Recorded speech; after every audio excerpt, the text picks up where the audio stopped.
ಸ್ನೇಹಿತರೆ, ಶರಣು ಶರಣಾರ್ಥಿ. ಈ ವಿಡಿಯೋದಲ್ಲಿ ನಾವು ತಿಥಿಗಳ ಬಗ್ಗೆ, ಕೃಷ್ಣ ಪಕ್ಷ, ಶುಕ್ಲ ಪಕ್ಷ, ಈ ಕೆಲವು ಪದಗಳ ಮೇಲೆ ಡಿಸ್ಕಸ್ ಮಾಡೋಣ.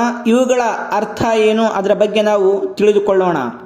ಮೊದಲಿಗೆ ನಾವು ಈ ತಿಥಿ ಮತ್ತು ಪಕ್ಷಗಳ ಬಗ್ಗೆ ತಿಳಿದುಕೊಳ್ಳೋದಕ್ಕಿಂತ ಮುಂಚೆ ನಮಗೆ ಸೂರ್ಯನ ಬಗ್ಗೆ, ಭೂಮಿಯ ಬಗ್ಗೆ ಹಾಗೂ ಚಂದ್ರನ ಬಗ್ಗೆ, ಇವುಗಳ ಮಧ್ಯೆ ಇರುವಂತಹ ಒಂದು ಸಂಬಂಧದ ಬಗ್ಗೆ, ರಿಲೇಷನ್ಸ್ನ ಬಗ್ಗೆ ನಮಗೆ ಗೊತ್ತಿರಬೇಕು. ಸ್ನೇಹಿತರೆ, ಸೌರಮಂಡಲದಲ್ಲಿ ಸೂರ್ಯನು ಕೇಂದ್ರ ಬಿಂದು ಆಗಿರ್ತಾನೆ, ಅಂದರೆ ಸೆಂಟರ್ ಪ್ಲೇಸ್ ನಲ್ಲಿ ಇರ್ತಾನೆ. ಅವನ ಸುತ್ತಮುತ್ತ ನವಗ್ರಹಗಳು, ಇವಾಗ ಸೈಂಟಿಫಿಕ್ ಆಗಿ 8 ಗ್ರಹಗಳು ಸುತ್ತಾ ಇರ್ತವೆ. ಪ್ರತಿಯೊಂದು ಗ್ರಹಗಳಿಗೂ ಅದರದೇ ಆದಂತಹ ಉಪಗ್ರಹಗಳು ಅಂದರೆ ಸೆಟಲೈಟ್ಸ್ಗಳು ಇರ್ತವೆ. ಅದೇ ತರಹ ನಮ್ಮ ಭೂಮಿ, ಅರ್ತ್ ಅನ್ನುವುದು ಕೂಡ ಒಂದು ಗ್ರಹ, ಪ್ಲಾನೆಟ್ ಆಗಿದೆ. ಈ ಒಂದು ಅರ್ತ್ ಅನ್ನುವ ಪ್ಲಾನೆಟ್ಗೂ ಕೂಡ ಚಂದ್ರ ಎನ್ನುವ ಉಪಗ್ರಹ, ಸೆಟಲೈಟ್ ಇದ್ದಾನೆ. ಹೇಗೆ ಭೂಮಿ, ಅರ್ಥು ಸೂರ್ಯನಿಗೆ ಸುತ್ತು ಹಾಕುತ್ತದೋ ಅದೇ ತರಹ ಚಂದ್ರ ಕೂಡ ಭೂಮಿಗೆ ಸುತ್ತು, ರೆವಲ್ಯೂಷನ್ ಹಾಕುತ್ತಾನೆ. ಸ್ನೇಹಿತರೆ, ಈ ತಿಥಿಗಳು ಮತ್ತು ಪಕ್ಷಗಳು ಚಂದ್ರನ ಆಧಾರ ಪಟ್ಟಂತೆ, ಚಂದ್ರನನ್ನು ಆಧಾರವಾಗಿಟ್ಟುಕೊಂಡು ಇವುಗಳನ್ನು ನಿರ್ಮಾಣ ಮಾಡಲಾಗಿದೆ.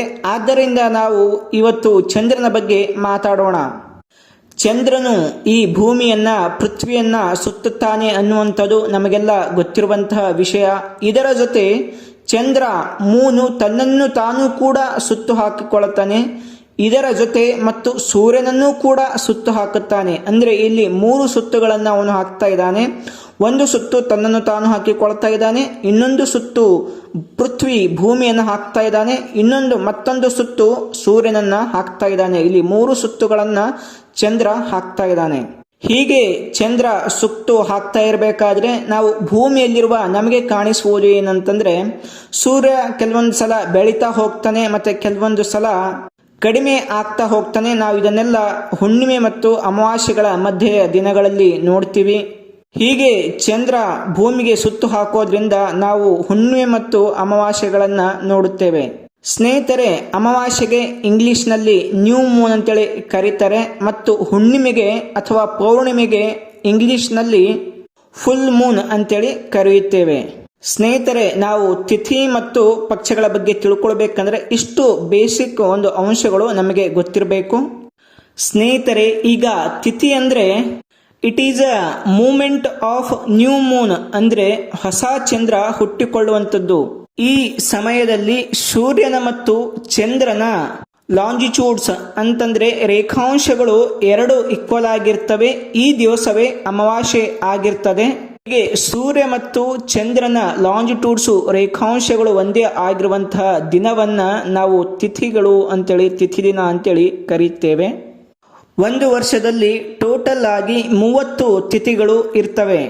Full moon to new moon ಅಂದ್ರೆ ಹುಣ್ಣಿಮೆಯಿಂದ ಅಮಾವಾಸ್ಯೆವರೆಗೆ ಒಂದು ತಿಥಿ ಆದ್ರೆ, ಮತ್ತು new moon to full moon ಅಂದ್ರೆ ಅಮಾವಾಸ್ಯೆಯಿಂದ ಹುಣ್ಣಿಮೆಯವರೆಗೆ ಒಂದು ತಿಥಿ ಆಗಿರ್ತದೆ. ಸ್ನೇಹಿತರೆ, ಹೀಗೆ ಫುಲ್ ಮೂನಿಂದ ನ್ಯೂ ಮೂನ್ ಅಂದ್ರೆ ಹುಣ್ಣಿಮೆಯಿಂದ ಅಮಾವಾಸ್ಯೆವರೆಗೆ ಇರುವಂತಹ ದಿನವನ್ನ ನಾವು ಕೃಷ್ಣ ಪಕ್ಷ ಅಂತೇಳಿ ಕರೆಯುತ್ತೇವೆ. ಮತ್ತು ನ್ಯೂ ಮೂನಿಂದ ಫುಲ್ ಮೂನ್ ವರೆಗೆ ಅಂತಂದ್ರೆ ಅಮಾವಾಸ್ಯೆಯಿಂದ ಹುಣ್ಣಿಮೆವರೆಗೆ ಬರುವಂತಹ ಸಮಯವನ್ನ ನಾವು ಶುಕ್ಲ ಪಕ್ಷ ಅಂತೇಳಿ ಕರೆಯುತ್ತೇವೆ. ನಮ್ಮ ಭಾರತದ 65 to 90% ಹಿಂದೂ ಫೆಸ್ಟಿವಲ್, ಹಿಂದೂ ಹಬ್ಬಗಳು ಈ ಒಂದು ಕೃಷ್ಣ ಪಕ್ಷ ಮತ್ತು ಶುಕ್ಲ ಪಕ್ಷಗಳ ಆಧಾರದ ಮೇಲೆ ಇವೆ. ಮೊದಲೇ ಹೇಳಿರುವ ಹಾಗೆ ಚಂದ್ರ ಭೂಮಿಯನ್ನ ಸುತ್ತಾ ಇರ್ತಾನೆ. ನಾವು ಅವನನ್ನ ಭೂಮಿಯಿಂದ, ಅರ್ಥ್ನಿಂದ ನೋಡಿದಾಗ ಅವನ ಒಂದು ಸ್ವಲ್ಪ ಪ್ರಮಾಣದ ಮುಖ ಮಾತ್ರ, ಫೇಸ್ ಮಾತ್ರ ನಮಗೆ ಕಾಣಿಸುತ್ತೆ. ಅದು 0 ಇಂದ ಹಿಡ್ಕೊಂಡು 50% ವರೆಗೆ ಮಾತ್ರ ಅವನ ಮುಖವನ್ನ ನಾವು ನೋಡಬಹುದು. ಉಳಿದ ಒಂದು 50% ಅನ್ನ ನಾವು ನೋಡೋದಕ್ಕೆ ಸಾಧ್ಯನೇ ಇಲ್ಲ ಭೂಮಿಯಿಂದ. ಈ 0% ಅಂದ್ರೆ ಅವನ ಮುಖ ನಮಗೆ ಒಟ್ಟು ಕಾಣೋದೇ ಇಲ್ಲ. ಅದು ಅಮಾವಾಸ್ಯೆಯ ದಿನ ಆಗಿರ್ತದೆ. ಮತ್ತೆ 50% ನಷ್ಟು ಕಂಪ್ಲೀಟ್ ಆಗಿ ಮುಖ ಕಾಣಿಸುತ್ತೆ, ಅದು ಹುಣ್ಣಿಮೆಯ ದಿನ ಆಗಿರ್ತದೆ. ಈ ಹುಣ್ಣಿಮೆಯಿಂದ ಅಮಾವಾಸ್ಯೆ, ಅಮಾವಾಸ್ಯೆಯಿಂದ ಹುಣ್ಣಿಮೆ ಮಧ್ಯೆ ನಾವು ಸೂರ್ಯನ ಕೆಲವೊಂದು ಭಾಗಗಳನ್ನು ಈ 0% ಮತ್ತು 50%ನ ಮಧ್ಯೆ ಕೆಲವೊಂದು ಅವನು ಬೆಳಗ್ತಾ ಇರೋದನ್ನು ನೋಡ್ತೀವಿ. ಈ ಒಂದು ಪೀರಿಯಡನ್ನು ನಾವು 14 ಸ್ಟೇಜಸ್ಗಳಲ್ಲಿ ಡಿವೈಡ್ ಮಾಡ್ತೇವೆ.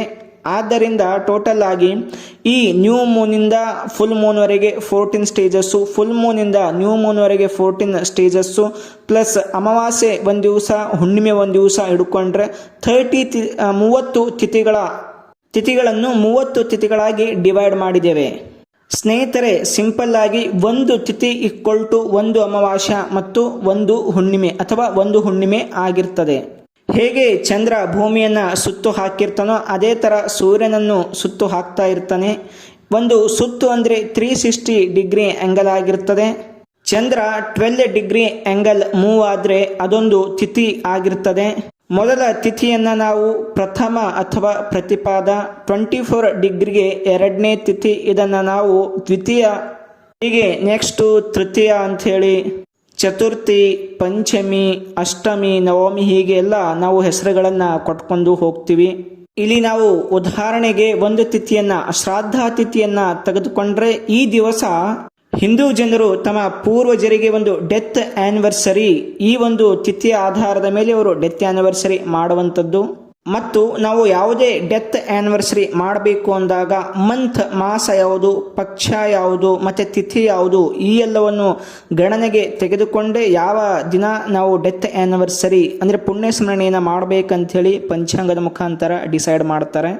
ಈ ಒಂದು ಮಾಸು, ಪಕ್ಷ ಮತ್ತು ತಿಥಿಗಳ ಆಧಾರದ ಮೇಲೇ ಯಾರು ಮುಖ್ಯವಾದಂಥ ವ್ಯಕ್ತಿಗಳಿರ್ತಾರೆ ಅವರ ಒಂದು ಬರ್ತ್ಡೇಸ್, ಹುಟ್ಟು ಹಬ್ಬಗಳನ್ನು ಅಂದರೆ ಜಯಂತಿಯನ್ನು ಆಚರಣೆ ಮಾಡಬೇಕಂತೇಳಿ ಅದು ಕೂಡ ಇಲ್ಲೇ ಡಿಸೈಡ್ ಮಾಡೋದು. ನಾವು ಉದಾಹರಣೆಗೆ ನೋಡಿದಾಗ ಕೃಷ್ಣನ ಒಂದು ಜನ್ಮದಿನವನ್ನು ಕೃಷ್ಣ ಅಷ್ಟಮಿ ಅಂತೇಳಿ ಮಾಡ್ತೀವಿ. ಅಂದರೆ ಅಷ್ಟಮಿ ದಿವಸ, ಅಷ್ಟಮಿ ತಿಥಿ ಆಧಾರದ ಮೇಲೆ ಮಾಡ್ತೀವಿ. ಮತ್ತು ಅದೇ ತರಹ ರಾಮ ನವಮಿ, ನವಮಿ ತಿಥಿಯ ಆಧಾರದ ಮೇಲೆ ಮಾಡ್ತೀವಿ. ಮತ್ತು ಆದಿಶಂಕರಾಚಾರ್ಯರು, ರಾಮಾನುಜ ಇವರ ಒಂದು ಜಯಂತಿಯನ್ನು ಪಂಚಮಿ ತಿಥಿಯ ಆಧಾರದ ಮೇಲೆ ಮಾಡ್ತೀವಿ. ಹೀಗೆ ಸ್ನೇಹಿತರೆ, ನಾವು ನಮ್ಮ ಹಿಂದೂ ಧರ್ಮದ ಒಂದು ಹಿಂದೂ ಜನರ ಒಂದು ಹಬ್ಬಗಳು ಏನಿದ್ದಾವೆ ಅದರಲ್ಲಿ 65ಇಂದ 95% ವಾರ್ಷಿಕ ಹಬ್ಬಗಳನ್ನು ಈ ಒಂದು ತಿಥಿಯ ಆಧಾರದ ಮೇಲೆ ಮಾಡುವುದು. ಸ್ನೇಹಿತರೆ, ಇದಿಷ್ಟು ಒಂದು ತಿಥಿ ಮತ್ತು ಪಕ್ಷಗಳಿಗೆ ಸಂಬಂಧಪಟ್ಟಂಥದ್ದು. ಮುಂದಿನ ವಿಡಿಯೋದಲ್ಲಿ ಮತ್ತೊಂದು ವಿಷಯದ ಬಗ್ಗೆ ನಾವು ತಿಳಿದುಕೊಳ್ಳೋಣ. ಶರಣಾರ್ಥಿ.